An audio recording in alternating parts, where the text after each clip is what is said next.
U.S. warns Philippines on China, says treaty obligations clear, real. China's island building and military activities in the South China Sea threaten the Philippines' sovereignty and security, the United States top diplomat said Friday, as he assured Manila that any armed attack would prompt Washington to act under a 67-year-old mutual defense treaty. Beijing has built massive structures on reefs claimed by the Philippines in the waterway, where $5 trillion worth of trade passes annually. The construction proceeded despite Manila's win before a United Nations-backed arbitration court. As an island nation, the Philippines depends on free and unobstructed access to the seas.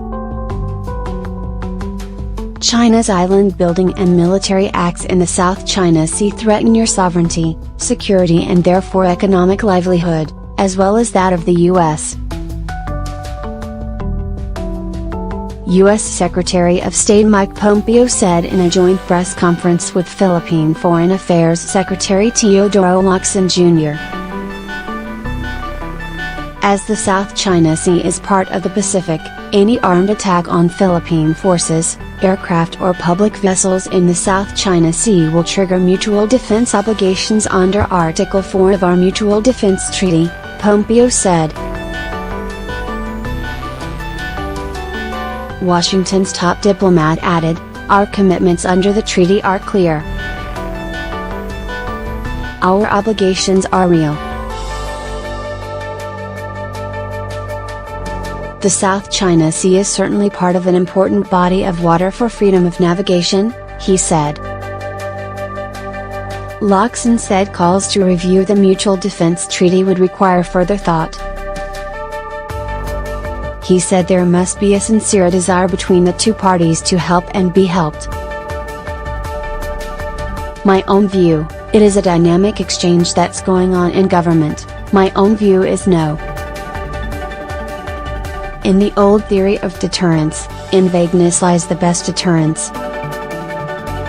How do you flesh out that vagueness?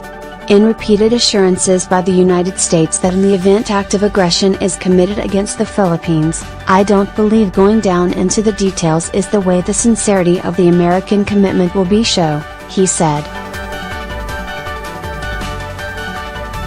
They will respond depending on the circumstances, but we are very assured. We are very confident that the United States, in the words of Sec. Pompeo and in the words of Pres.